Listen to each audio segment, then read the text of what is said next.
Olá, pessoal. Meu nome é Lorena, eu sou mestranda do programa de pós-graduação Novos Direitos, Novos Sujeitos, aí da UFOP, né? Sou orientanda do professor Mauri, e hoje eu vou falar um pouquinho aqui, mais ou menos, do que eu estudo, né? E eu acho que tem muito a ver com a disciplina eletiva que vocês estão cursando, né? Já que ela trata de novos trabalhadores e trabalhadoras sem direito, né? Eu estudo basicamente trabalhadores em aplicativos, numa perspectiva individual, e são de fato trabalhadores aí sem direitos, né? Então é bem relacionado com a disciplina eletiva que vocês estão cursando aí. Eu vou falar um pouquinho sobre essa ideia do empreendedor de si mesmo que se criou, sobre esses trabalhadores, sobre a racionalidade neoliberal, que é como se fosse a razão que dá suporte a essa ideia. Né? Vou falar um pouquinho dessa economia da tecnologia digital, ou indústria 4.0, né? Do funcionamento das plataformas. Enfim, vou falar um pouquinho sobre esse mundo do trabalho aí relacionado com as plataformas digitais e esses trabalhadores que prestam serviços para ela, né?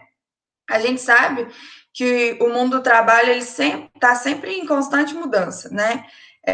A todo tempo estão surgindo aí novos modelos produtivos, né? Como foi com o Fordismo e Taylorismo, né? E aí vão surgindo também novos trabalhos, novos tipos de trabalho, novas formas de exercer o trabalho e novos trabalhadores, né?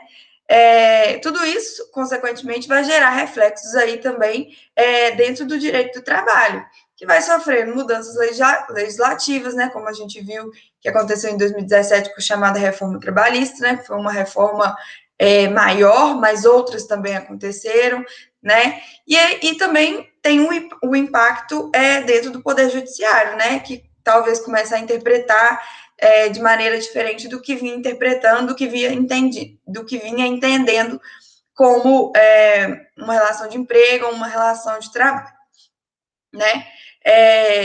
Atualmente a gente tem visto, né, que esse trabalho desenvolvido por meio de aplicativos ele tem chamado a atenção, né, tem gerado diversos estudos com relação a eles, e a principal discussão né, sobre essa situação é se esses trabalhadores eles preenchem ou não os requisitos de emprego trazido pela nossa CLT, lá no artigo 3º, né, e se são, então, empregados ou não dessas plataformas, né.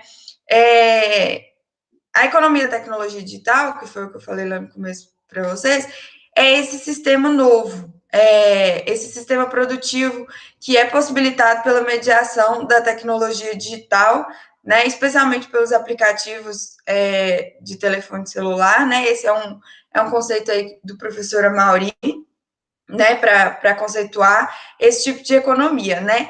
Mas existem diversos outros nomes, né? Ela é conhecida por diversos outros nomes, né? Fala-se muito em economia do compartilhamento, em economia compartilhada, em gig economy, economia do bico, economia on demand, e indústria 4.0, que talvez seja aí a mais familiar, para todo mundo reconhecer do que a gente está falando. Quando esse tipo de economia surgiu, ela realmente tinha uma ideia bem bacana por trás, né? A ideia era realmente permitir trocas, permitir compartilhamento de objetos, de serviços, né? E realmente conectar ali as pessoas que queriam oferecer um serviço e as pessoas que estavam precisando, né, da oferta desse serviço, precisando consumir esse serviço, né? Realmente, né, uma ideia muito boa, né? A teoria era ótima, era linda, né? Porque além de criar aí laços de solidariedade, né? Um vizinho presta sei lá, um secador para o outro que está precisando. Ele cria, né, laços de solidariedade e ainda dá uma freada aí no consumismo exagerado, né? Porque se eu estou precisando ali de uma coisa para aquele momento, para aquela hora, não é uma coisa que eu vou usar sempre, é muito melhor eu talvez pegar emprestado com alguém aqui perto de mim que tenha, do que ficar comprando, né? Então, a ideia inicial da economia do compartilhamento, né, como o próprio nome diz, era realmente compartilhar.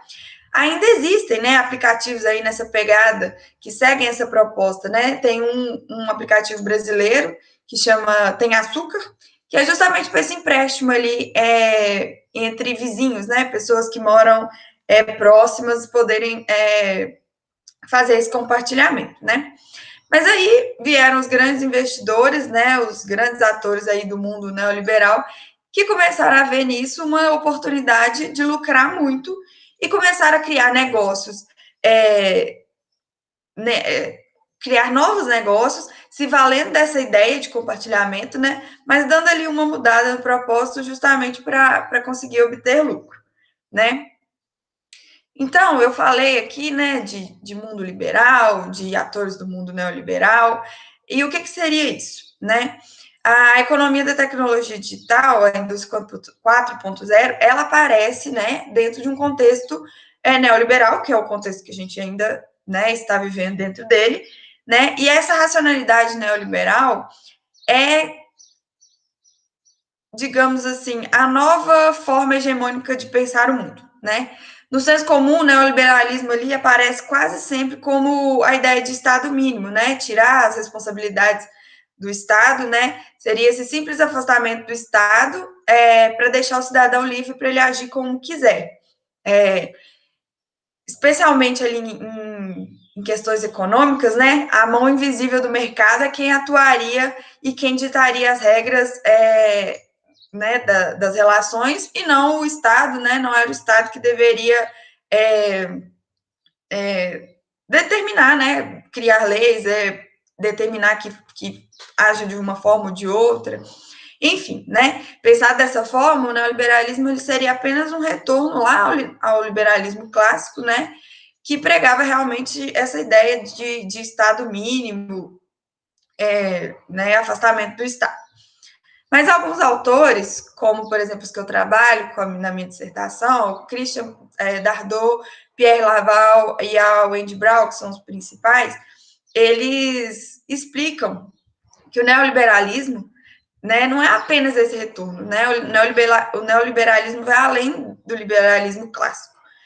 Né? Para eles, o neoliberalismo é mais do que uma política econômica, é uma racionalidade que pretende ali estruturar a ação de todos, inclusive a ação do Estado, né? Pensando sempre por essa lógica mercadológica, essa lógica econômica.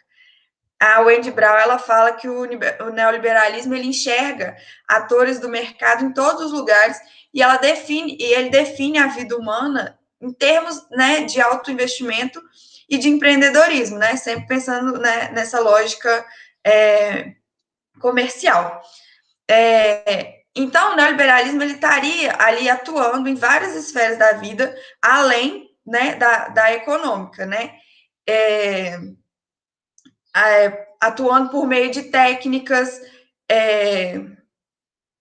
de poder, né, sobre essas pessoas, né, e levando os indivíduos e os estados a se comportarem, né, de acordo com essa lógica empresarial, essa lógica mercadológica que eles querem impor, né, impondo seus princípios aí de atores econômicos, né, digamos assim.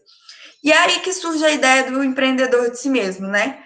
O indivíduo, a pessoa, o trabalhador, aqui no caso, ele é transformado em um capital humano e espera-se que ele, além de um membro da empresa, por exemplo, além de ser um empregado, ele quer que o indivíduo seja a própria empresa, né? E quer tratar e trata, né, esse indivíduo como se uma empresa fosse, né? Usando ali as mesmas técnicas e estratégias aplicadas à empresa, e o que consequentemente transfere, né, para esse indivíduo todas as responsabilidades, né, que seriam aí ou do empregador ou do Estado, né, em alguma medida, essas responsabilidades são jogadas aí para o indivíduo. Isso para o capital, obviamente, né, e para os empregadores é extremamente vantajoso, claro, né, já que significa ali que não existem empregados mais, né? Não teriam que gastar dinheiro com direitos trabalhistas, né? Mas essa racionalidade neoliberal, ela vai além e ela consegue atuar, e ela atua, ou tenta, enfim, também nesses indivíduos, né? E na subjetividade desses indivíduos, né? Para tentar para moldar esses sujeitos, né? De uma forma que eles também se reconheçam como empreendedores, né? De uma forma que eles estejam dispostos a entrar ali nesse jogo neoliberal, nesse jogo de concorrência, estejam dispostos a investir em si mesmo, né? Aqui no caso, né, dos trabalhadores implicativos, esse investimento em si mesmo significa aí, no mínimo, comprar um carro, uma moto, uma bicicleta, um celular e um plano de dados, né? Tudo isso em nome de uma liberdade aí muito propagada, né, por essas empresas e pela racionalidade neoliberal, uma liberdade para trabalhar que talvez nem seja uma liberdade de fato, como a gente vai falar um pouquinho depois, né? Não é à toa, por exemplo, que a maior parte dos trabalhadores contratados pela Uber, os trabalhadores formalmente contratados, né, os que atuam ali dentro do escritório, esses trabalhadores, eles estão, a maior parte está dentro do setor de marketing da empresa, né? Porque esse setor de marketing, além de ter que atrair os clientes, né, que é a ideia principal do marketing, atrair clientes para o negócio, eles têm que convencer os motoristas, né, a entrar na Uber ali como parceiros, né, tem que convencer eles que entrar na Uber seria um ótimo investimento para aquele empreendedor em potencial, né, o motorista é sempre visto como um empreendedor em potencial. Obviamente, gente, eu não estou aqui querendo dizer que a tecnologia é ruim ou que o empreendedorismo é ruim, né? Na verdade, é o mau uso deles que gera talvez todos os problemas que a gente está discutindo aqui e precariza, né, o trabalho e as formas de trabalho e deixa o trabalhador aí sem perspectiva nenhuma, sem direito nenhum, né? Obviamente, a ciência e a tecnologia são incríveis, né? Possibilitam tantas coisas boas, né? O empreendedorismo, da mesma forma, o problema é que deturpam a própria ideia, né? Do que é empreender, do que é empreendedorismo, né? Já que o empreendedor, por exemplo, é quem organiza a produção, é quem tem tem controle ali de tudo que está sendo feito dentro do negócio, né? Dele. Controla e define os preços do seu produto ou do seu serviço, né? E isso não acontece com esses motoristas e com esses entregadores parceiros, né? Eu estou falando aqui muito motoristas e entregadores porque as empresas mais, né, que a gente tem mais contato aí, que a gente vê mais né, utiliza mais também, são essas empresas, né, tipo a Uber, o iFood, a Rappi, né, que são empresas de transporte ou de entregas, né? Mas esse negócio já se expandiu e existem ainda outros, né, outros tipos de serviços que são oferecidos dessa mesma forma, né? Existem aplicativos para contratar alguém para fazer uma faxina, manobristas, tradutores, professores. Então, assim, já existe uma gama de serviços oferecidas por meio de aplicativos, né? E que tem sempre ali uma empresa mediando o serviço.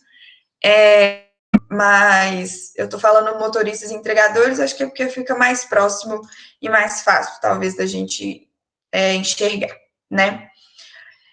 E aí, falando um pouquinho sobre a relação, né, desses trabalhadores, se são empregados, se não são, entre esses requisitos, né, da caracterização do emprego, que estão lá na nossa CLT, o que tem gerado maior discussão é a subordinação, né?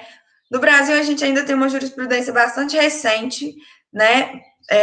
Poucos casos julgados, especialmente por tribunais superiores, né? Mas o que vem sendo apontado é uma negação dessa subordinação, né? Inclusive, a única decisão que a gente tem de um tribunal superior, que é do TST, ela nega o vínculo de emprego justamente com base na ausência da subordinação, né? Então, aí, nós já temos uma sinalização de que esses trabalhadores não estão sendo tratados como empregados, o vínculo não está sendo reconhecido e, obviamente, também não são reconhecidos direitos, né, a esses trabalhadores, né. Em alguns outros países, né, existem já, ao contrário, decisões favoráveis, né, decisões de cortes supremas que reconheceram o vínculo, né, nos Estados Unidos, na verdade, especificamente na Califórnia, foi aprovado, inclusive, uma lei, que ficou conhecida como Lei AB5, que, de certa forma, reconhece, né, esses trabalhadores, não como trabalhadores autônomos, e obriga as empresas a pagar verbas e benefícios, né, considerando que aí que eles são empregados dessas plataformas. No Reino Unido também já foi reconhecido por um tribunal de apelação que esses trabalhadores não são autônomos, né? O discurso das empresas, né, os argumentos dessas empresas de que elas são empresas de tecnologia, que apenas fariam aí essa mediação entre quem precisa do serviço e quem presta o serviço, né? Elas alegam que o motorista é autônomo, que o entregador é autônomo, que eles têm liberdade para trabalhar da forma que quiser, quando quiser, como quiser, né? Mas quando a gente começa a perceber o funcionamento do aplicativo, entender como funcionam os aplicativos, a gente vê que essa liberdade, né, tão exaltada por essas empresas, ela não é bem assim, né? Não é uma liberdade de fato. Primeiro porque a plataforma é que delimita o serviço que vai ser feito, né? Ela vai falar para o cara o que ele tem que fazer. Se é uma entrega, se é uma corrida, se é uma faxina, se é a tradução de um documento, né? É a plataforma também que vai determinar o prazo para a realização daquele serviço, né? No caso da Uber, né? Uma corrida, no caso da corrida, essa corrida tem que ser feita naquele momento, né? O cara não pode fazer daqui 3, 4 horas, né? Ele tem que fazer naquele momento. E para os aplicativos de entrega existe, né, aquele prazo né, de entrega ali que também não é determinado pelo trabalhador, né? O valor dos serviços, né, também não é determinado pelo trabalhador, é determinado pelas plataformas de uma forma ali, digamos, unilateral, né? O trabalhador não pode, né, não tem esse poder de captar clientes, não tem esse poder de definir quanto ele vai cobrar por aquela entrega, por aquela corrida, cabe a eles apenas aceitar ou não, né? E se ele não aceita, isso também pode vir a gerar problemas, né? Já que muitos aplicativos punem aqueles trabalhadores que ficam negando corridas, que ficam negando entregas, chegando ao ponto, por exemplo, de, inclusive, desligar esse trabalhador, né? O que se assemelharia ali a uma forma de dispensa, mas, né, sem pagamento de nenhum direito, claro, o cara é desligado ali, simplesmente não vai receber nada e, né, perde a oportunidade de trabalho que ele teria ali, né? Então, existe aí, sim, um certo modo de subordinação nessa relação, né? Muitos autores têm chamado esse tipo de subordinação algorítmica, né? Já que é o algoritmo, né? O algoritmo faz ali toda essa mediação, né? Ele é programado para fazer isso, ele não é um algoritmo neutro, e ele realmente conduz a conduta ali daquele trabalhador de uma forma que seja mais interessante, mais lucrativo para a empresa, né? Esses trabalhadores, então, eles estão muito longe, né, de serem ali empreendedores, né, de si mesmo, né? E muito pelo contrário, né? Eles poderiam ser entendidos, inclusive, como trabalhadores economicamente vulneráveis, né? Que é um conceito aí também do professor Mauri, que se refere àqueles trabalhadores que, mesmo trabalhando, eles podem ficar abaixo de um nível de subsistência, né? No final do mês, no final da semana, né? Já que eles dependem ali da produção deles para serem remunerados, né? Por isso, né, que é muito comum que esses trabalhadores de aplicativos tenham jornadas extremamente extensas de trabalho, né?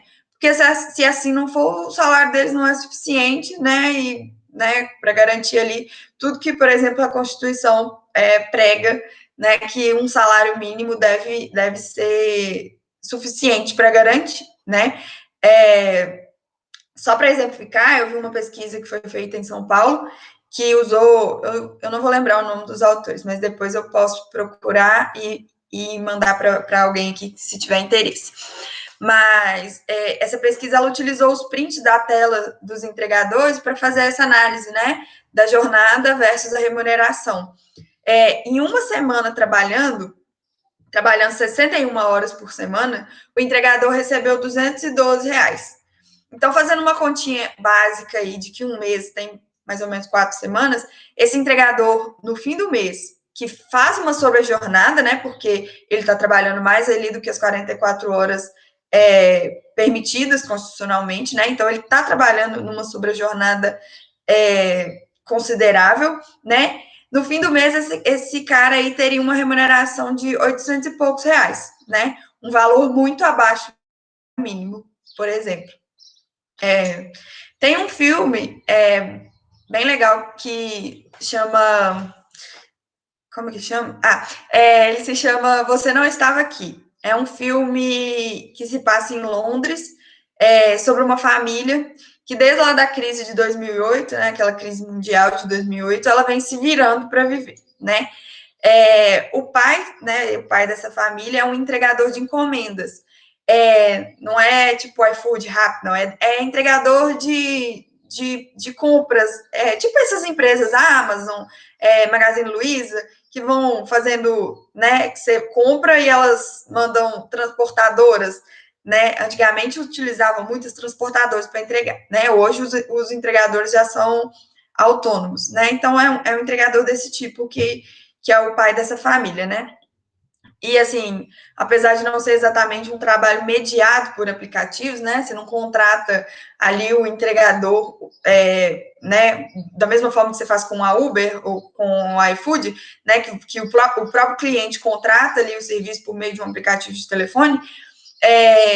O filme dá para a gente perceber bastante, né?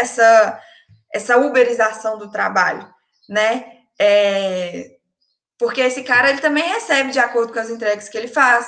Se ele fica doente, significa que ele não vai trabalhar naquele dia e significa que ele não vai ganhar nada, né? Ele precisa ter uma rotina de trabalho, um ritmo de trabalho muito intenso, né? Trabalhar muitas horas por dia, fazer muitas entregas para conseguir, né, uma remuneração decente no fim do mês, né? E é interessante porque uma das primeiras cenas do filme, e aí não é spoiler, né? Porque é uma das primeiras cenas, é o representante da empresa para qual ele vai trabalhar, falando para esse pai de família que agora ele ia ser dono do próprio negócio dele, né? Então, assim, o filme tem outras questões, né? Passa por dramas familiares, né? Estou só dando um panorama geral aqui, porque é bem bacana para a gente perceber essa relação aí de uberização do trabalho, né? Eu acho que sim. O que fica bem claro, né, é que esses novos modelos de negócio, eles realmente abandonam o trabalhador, né?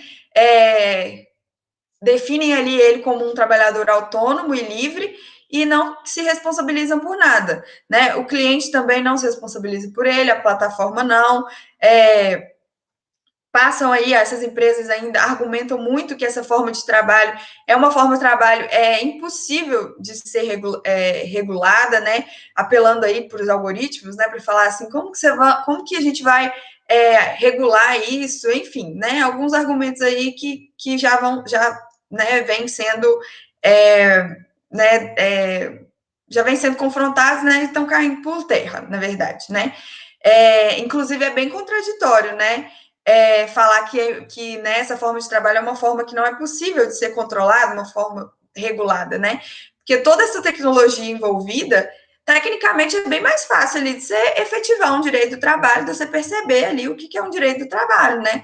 Você consegue controlar facilmente quantas horas a pessoa está trabalhando, se ela está trabalhando sob jornada, aonde ela está, quanto tempo ela está demorando para fazer um trabalho, né? Então, assim, coisas que antigamente a gente dependia ali, por exemplo, né, para provar isso num processo judicial, a gente dependia ali de testemunhos, de documentos, de visitas, né?